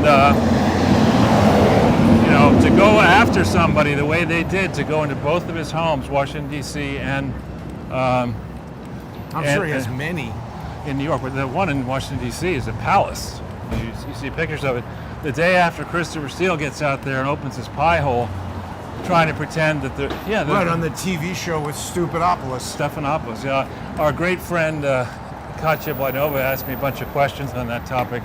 She's working on an article tomorrow or the next day that'll come out. But hang on a second, Charles. Deripaska was involved in something with Bob Levin, trying to give the FBI $25 million to fund some rescue effort, right?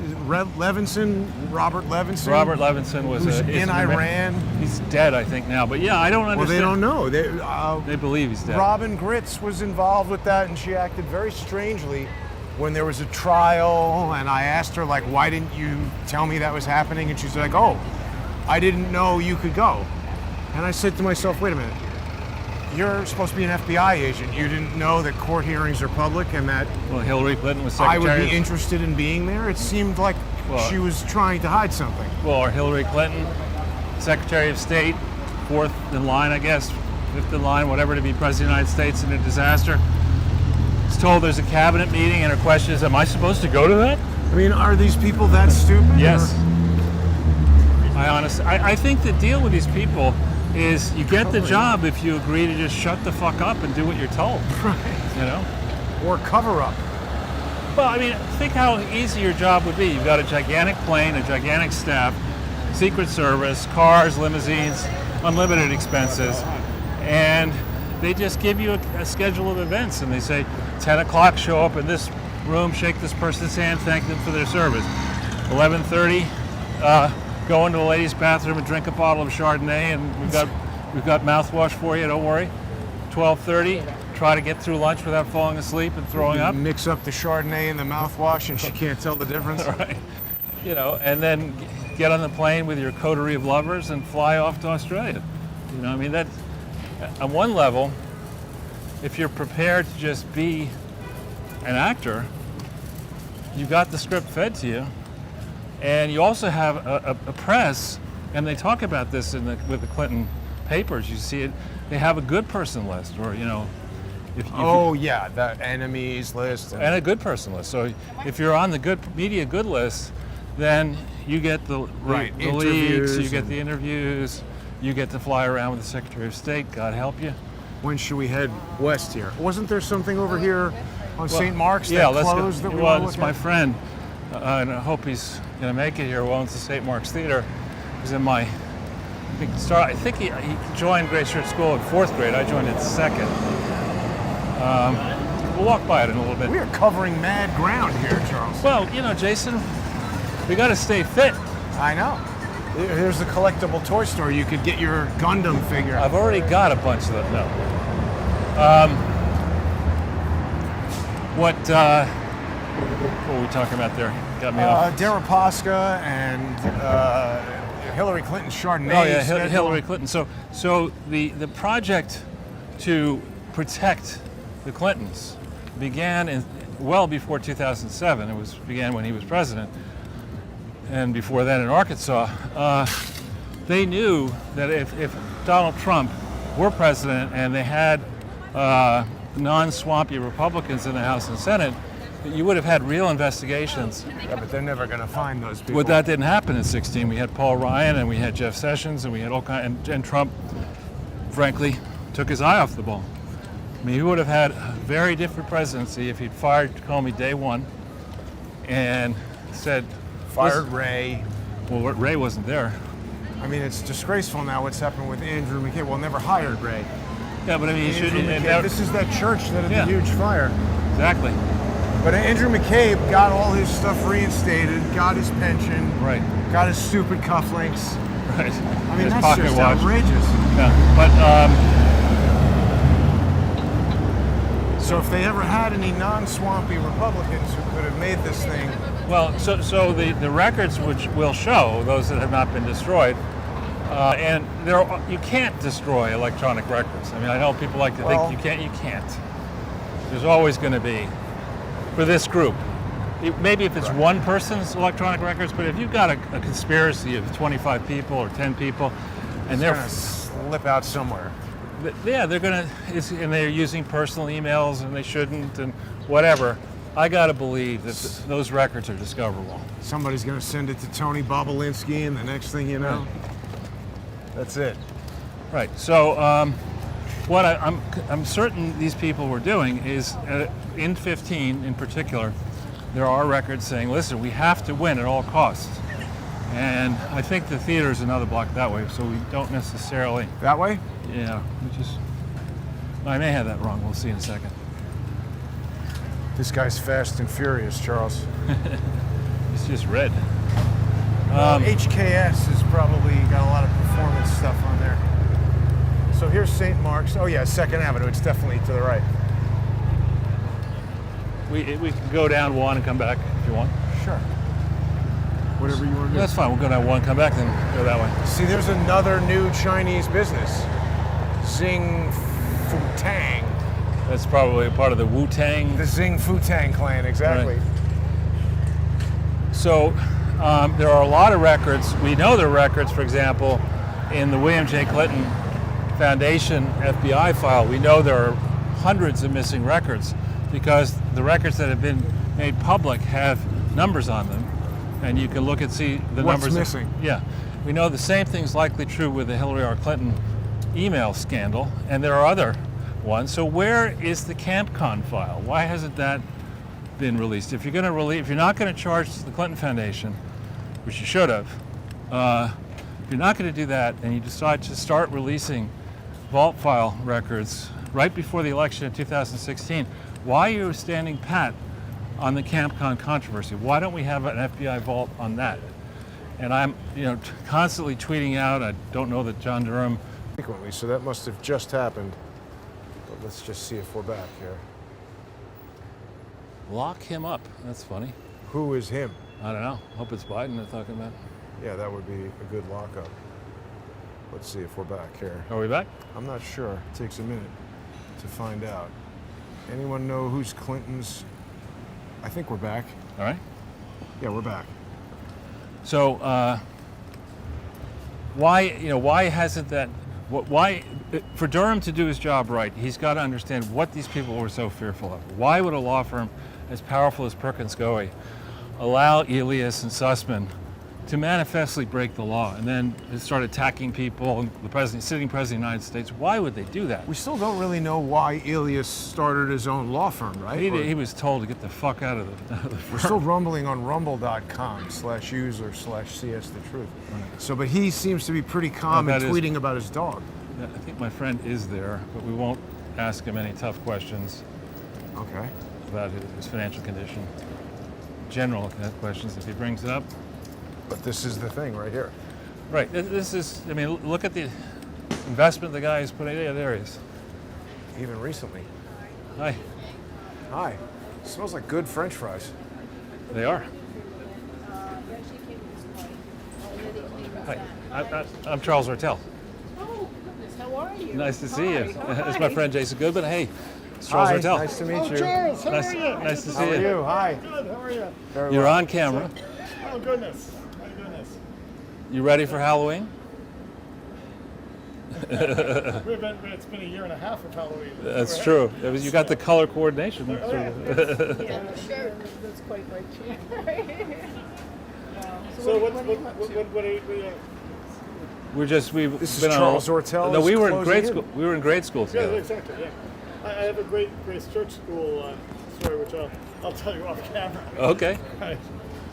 So, Off camera? All right. yeah. Well, we just wanted to stop by and say hello. Oh, there you are. Hello. everything okay? Yeah. Well, we're struggling through these terribly hard times. We have lost 75 comparable theaters through the hyperinflation prior to this. And then during COVID, tremendous more theaters have closed. And what's happening is that the bailouts are going to Disney, they're going to the big corporations. Right. And we have two laissez-faire parties. And Two what? Laissez-faire parties. So you have the New Deal and the Great Society program being undone.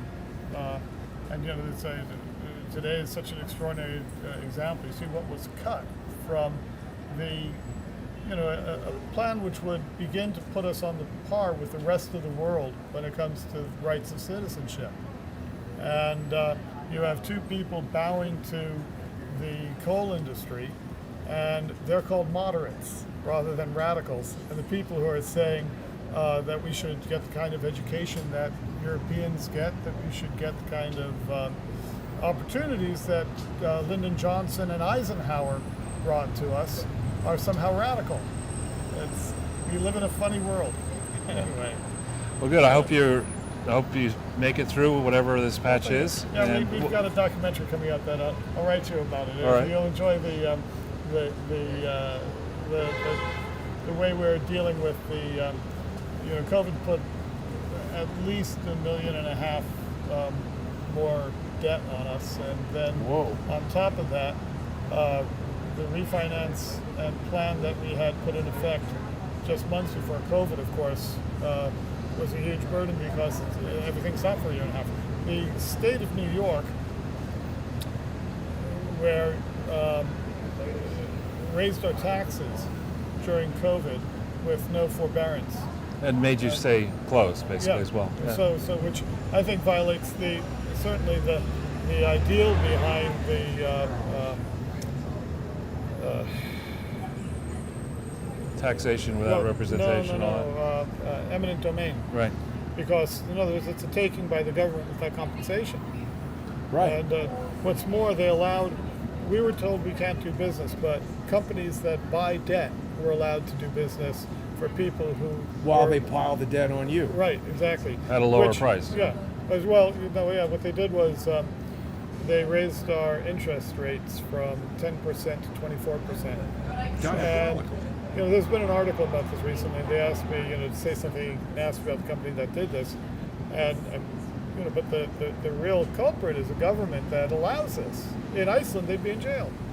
Well, we may be on the same page on this one. I mean, I think that Republicans, especially the country club Republicans, and sad to say, most moderate and even progressive Democrats and independents are economically illiterate. They don't have the experience. I mean, you have this business; it's a family business, but I'm sure you worry about whether your employees are going to get paid. I'm sure you've dipped into your own pocket to pay people when you weren't being paid, absolutely, yeah. And you can't sleep sometimes with that. It impacts your health. And instead of coming up with these gigantic programs that don't make any sense and are never audited, I mean, we should be people like you who are employing people in an area that's. Well, I think where we find common ground, but with a subtle difference, is, as you know, I was a teaching assistant to Derek Bell for years, and one of the founders of critical race theory. And I think Derek would agree with me that identity politics have been used to distract Americans from the real core problems. Right. So that we have two laissez-faire parties, one of which is a pluralist party and one's a parochial party.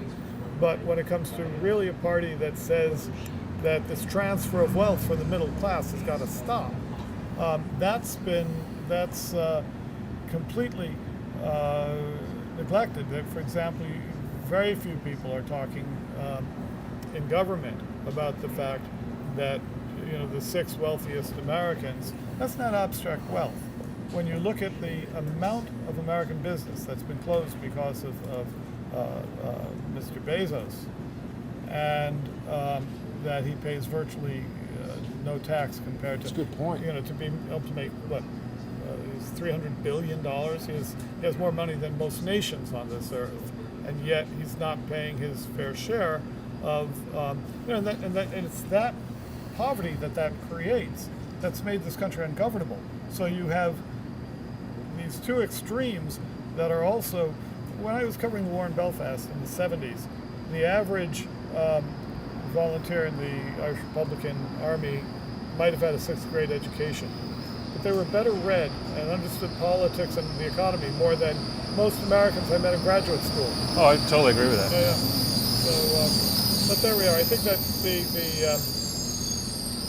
the thinking right and the thinking left have more in common than the unthinking masses that are missing the point and don't understand why they are having such a hard time with it. Yeah, and I think also numbers tell an interesting tale. So when you look, people go and say, when we were at Grace in the 60s, we still have to walk. Okay. You'll enjoy this.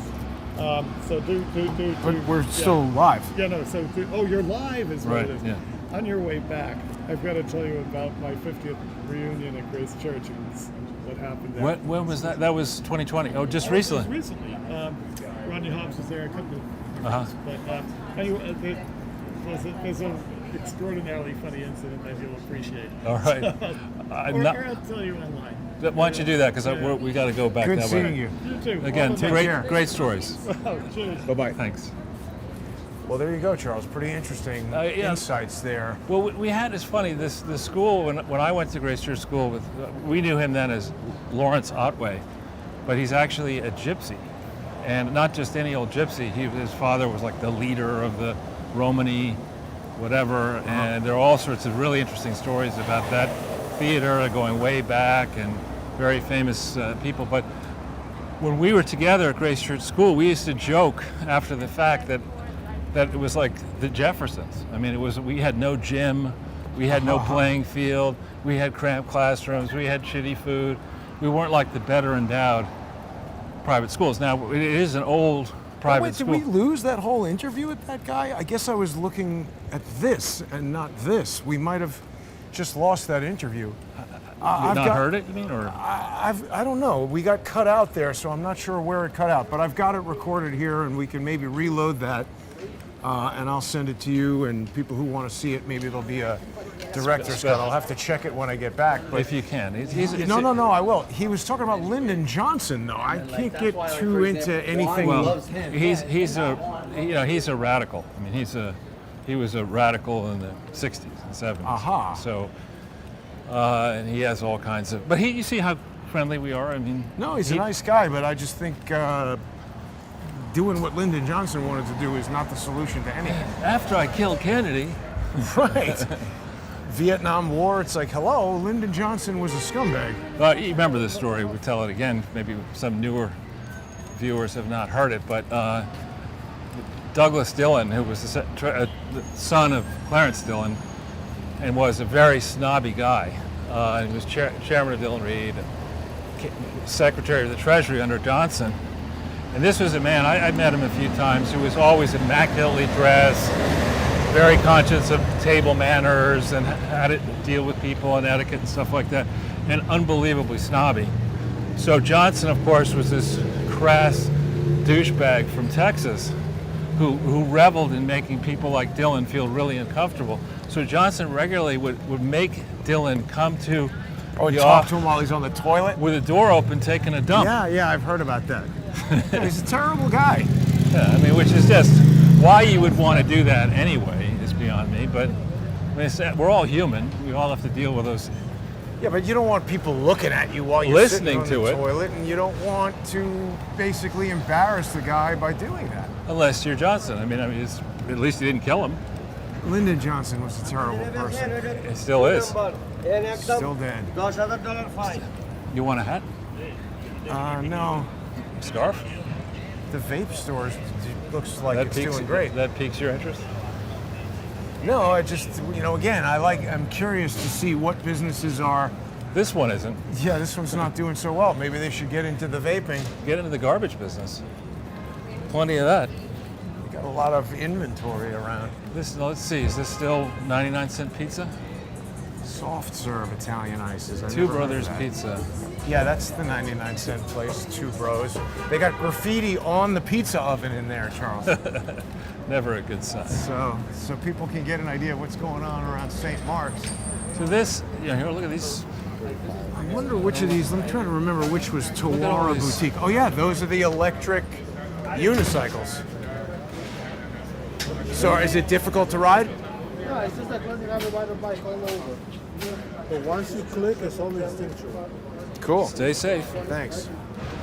Now, Charles, that guy's accent reminded me of a story I heard about a Congolese immigrant who had overstayed his Yeah. visa, Raped somebody on the Pennsylvania and everybody just pulled out the phone and was, Hey, let's take TikToking pictures. it. Yeah.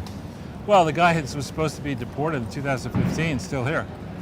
So, I mean, that seems like a problem to me. Pretty serious problem.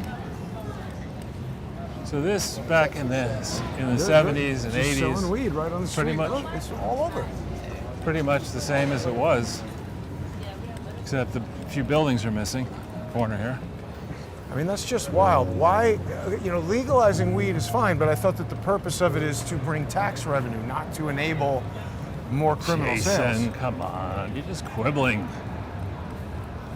Why you got to be like that? I don't know. But We've been really rolling through some pretty sketch neighborhoods today, Charles. right, well, New York's back. We want to prove it. Yeah. I say we're pretty lucky we got through that one Without getting assaulted. knifed. Right. Now, was it the St. Mark's Hotel where Fidel Castro stayed, or was it at a different I don't one? know. I know. I'm pretty sure that was in Harlem. Fidel Castro had to Was go it? to, because he somehow met up with Nation of Islam. What's his name? Louis Farrakhan? Something happened with that, where Castro, I think, was helped by them to get into the hotel. I think Guarded they kicked him? him out of this St. Mark's Hotel. That was in some book that I was reading. Maybe Operation You Paperclip? can smell Shake Shack from here. Is there a Shake Shack in there? Oh, Corner, yeah. Smell it? yeah, and St. John's University. We're at the base of 3rd Avenue now, Yeah. not far from Cooper Union. We are, but it's only 275. It's quite a walk, Jason. I know. This has been one of our probably longest walks. And definitely covered a lot of new ground. You want to do it again? Another circuit? Yeah. Sure. Oh, this is idiot. Yeah, this lady's just like charging right into the Probably like the pedestrians. head of the progressive unit of NYU or something. I'm gonna run you down. Look, here's Unbelievable. a bunch of cops. What are they doing? Some kind of accident.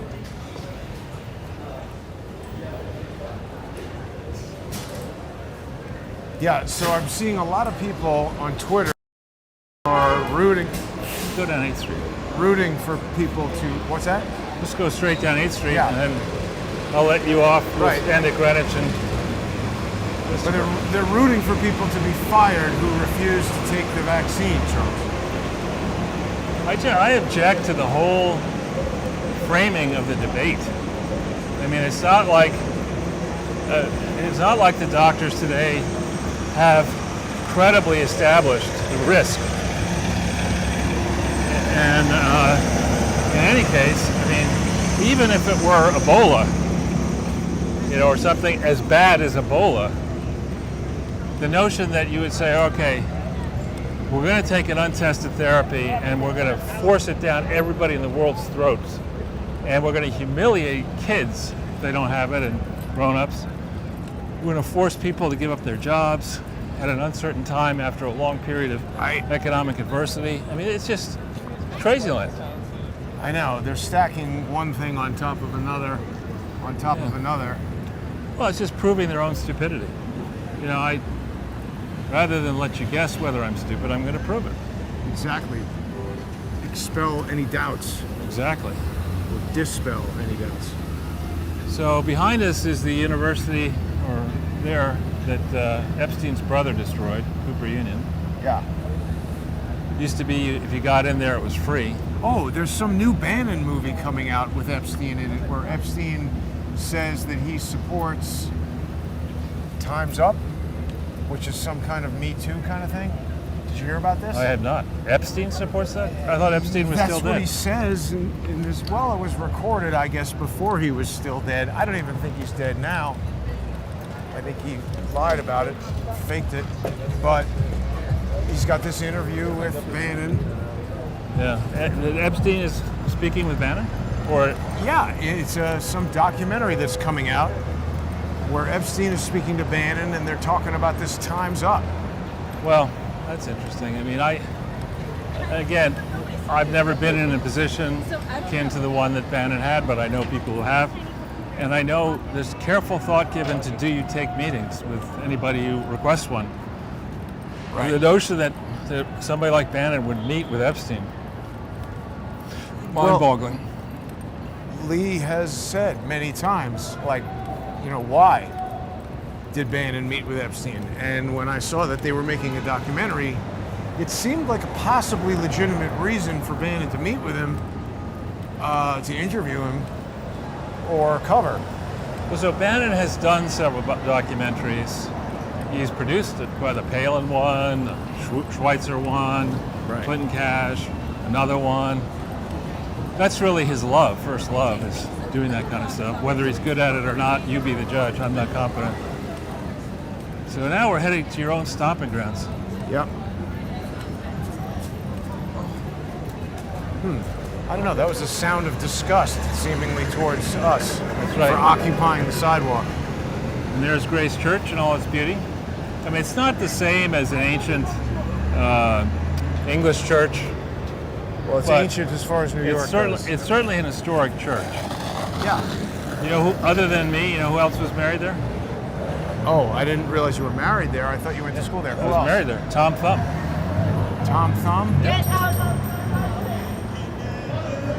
God, Karen. Tom Thumb. Like that, I bet you that person obeys every other law, right? Get out of the bike lane. Yeah, that something had a good sound. It's back. And this guy's begging for food.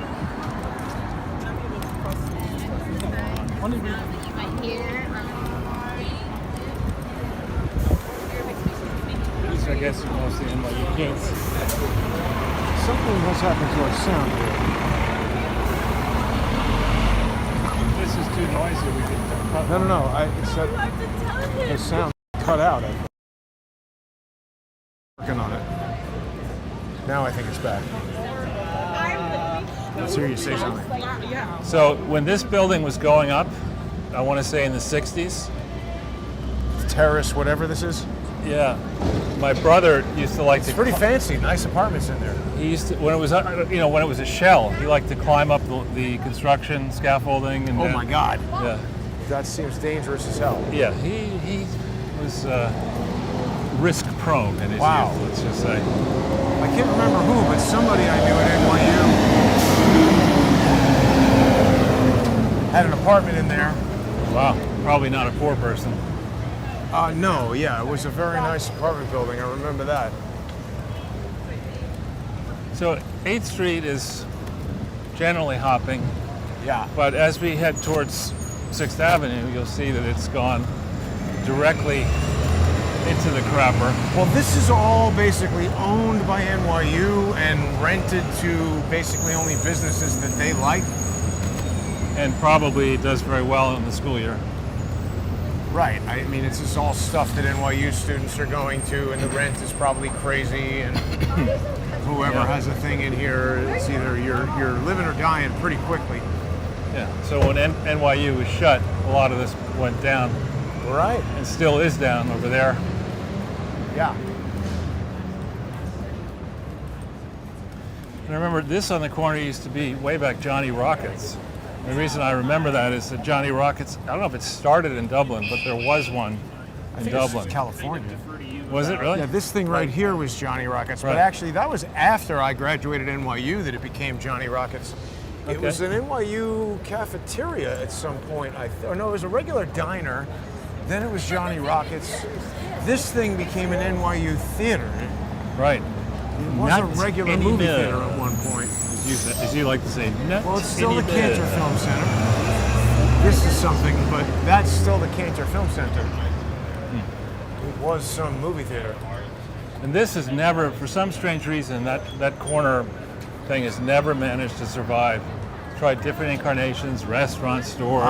So Wesley Snipes in there when it was BBQ. Really? Yep, not paying his taxes. Snakes on a plane? That's Samuel Is Jackson. it Samuel Jackson? Okay. But yeah, Wesley Snipes was good. I liked him when he was in what's the movie where he's fighting Sylvester Stallone in the future? You know, that whole genre is not one I really. Demolition Man. I'm not really into that stuff. Yeah. And this is unlike the previous block. I think there are very few stores in here. There's some on the other side. Right. This is the building. We've told the story before when I found out that you can make grilled cheese sandwiches with Swiss cheese, and I refused to have. Like, hey, Scientific development. that is not a grilled cheese sandwich. That is not orange. I wonder if people can just sort of tell the difference between this neighborhood and some of the other neighborhoods that we were in. But it does give you some. I mean, you know, there's not a lot of graffiti around here. Why is that? I think this is more heavily patrolled. I don't see the cameras, but I'm told there are quite a few cameras around. And I know when there are problems. Whoa, that's a Halloween store over there. Yeah, that's been like that. Huh. Yeah, no, this is a high-end residential. And I know that when there are problems, they're 5 blocks away. Kavanaugh space. Didn't Brett Kavanaugh get COVID? That's right. So what happened with that? He's probably working from home. So here is de Blasio's idea of a But he great, had to be double vaccinated if he's working for. here's de Blasio's the idea government. of a great place to live. Right. But wait a minute. Wouldn't Kavanaugh have been vaccinated if he's working Of for the course. government? Well, it seems like a lot of people getting the vaccine and getting sick. It's ridiculous. It's like, it's worse than, bad dating lines. Oh, honey, why do you think I'm married? Well, I mean, you're not at home and you're in California right now and you're 40 and you say you got a kid. Well, I'm not married. I'm going through a rough patch in my marriage.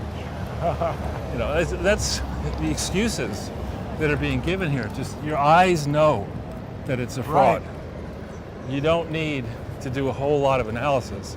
Well, we got to be careful, though, what we say, because we're not operating in the First Amendment form. We've been. No, I'm talking about the Biden administration. Yeah. I mean, they might you've decide got- that you can't use the word Biden. It's hate speech. Yeah.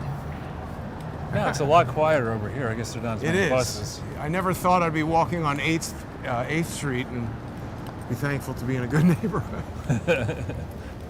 Well, in the day, this was a good neighborhood. And then the kind of stores that were in prior to the 60s, the mid to late 60s, were your old-fashioned grocery stores, apparel shops, shoe stores, you name it. And then with the 70s and 80s and afterwards, all the bric-a-brac. My time on Yeah. 8th Street was all bond Bric-a-brac. stores Yeah. and shoe stores and bars. Yeah. But definitely a lot quieter over here. I'd like to go on the other side of the street at Sure. some point, just so that we can show people. We'll see whether the expensive corner at 8th, maybe we should stay on this side because they're going to... Yeah, we've walked on that other side many times. We get to observe it from this side. We Yeah, might and then see you some don't- things yeah. that were. You can photograph it without video, without them noticing. But I mean, I have great sympathy for somebody who's homeless. But in this country, in this city, there's so many support systems available. You don't have to sleep on the street. Well, I just think it's ridiculous to make some sort of public statement that racism is a public health crisis, but not to mention homelessness. Or taking a dump on it next to a restaurant, that's not a public health crisis. Yeah, well, that's what I mean. That goes with homelessness, because if you had a home, it would conceivably come with a toilet. But there are plenty of public toilets, including over there in Washington Square Park, in Union Square. You can go to the police station, I think, and if you have real trouble and say you can. Not if you're not wise to do that if Yeah. you're a criminal on the lam, but if you're Right. just homeless, you go to a police station and say, look, I'm homeless, I have no money. I don't think hungry." homeless people have that level of trust in other people or the police. Well, I'm just But I saying. mean, I'm just saying, I think that while we're talking about two extremely difficult problems to tackle, racism and homelessness, I think homelessness is at least something that you could more easily wrap your hands around and, put individuals, every person that you put into a safer living environment than the street, you're making an effort towards resolving that problem. When it comes to racism, it's education and, changing people's views on things. It seems a little bit more challenging. Right. Well, I think and there's also the issue of mental illness that I think is in the Venn diagram there, affecting a portion of people who in this day and age in America would be racist, or in this day and age in a rich city like New York would think it's a smart idea to spend all your time sleeping on the street. I mean, if this guy's still here, this team's still here, we will see a vast. I mean, maybe they're gone. But What did you think about that guy wearing the garbage bag? It's one of those things where he's living alone, and nobody's going to say, "Oh yeah, honey, you look great in that." Oh, it's gone. No, it's not gone. Yeah, he's there. Oh, the setup over here by the liquidaria. Right, it's like an apartment, basically. Now, wait a minute. This thing on the corner is for rent. That was the T-Mobile. Charles, it's just carnage over here. I don't It know. is. Does Bill de Blasio go anywhere other than City Hall when he determines that New York is back? I don't know. Because that guy does not Now seem you back look to over me. here, Jason, the pizza place. You'll see a bunch of people standing right out front of the 99-cent store. Yeah, no, there's a whole little enclave over there that's sort of sheltered from the weather that is a popular spot for people to hang out in. Well, you have to run the gauntlet through there. If you want to get a slice of pizza, you got to endure one or two people asking you for money. And Stay on the west side of the street and go to Joe's. further down, there's one guy out front of that one too. That's true, actually. That's true. Well, Charles, we've come full circle here. We Quite have a walk indeed. today. It's good fun. It was. Thanks to everybody who makes the show possible. Sponsors who are there on subscribestar.com/crowdsourcethetruth and patreon.com/crowdsourcethetruth are going to enjoy another exciting episode of High Dive with Lee Stranahan later tonight at 8:30. I'm going to talk to Lee about Oleg Deripaska. I know he's got some insights there, and I think there's more to it than we realize. So tune in at 8:30, become a sponsor on Subscribestar or Patreon, and thanks for watching, everybody. Have a great afternoon.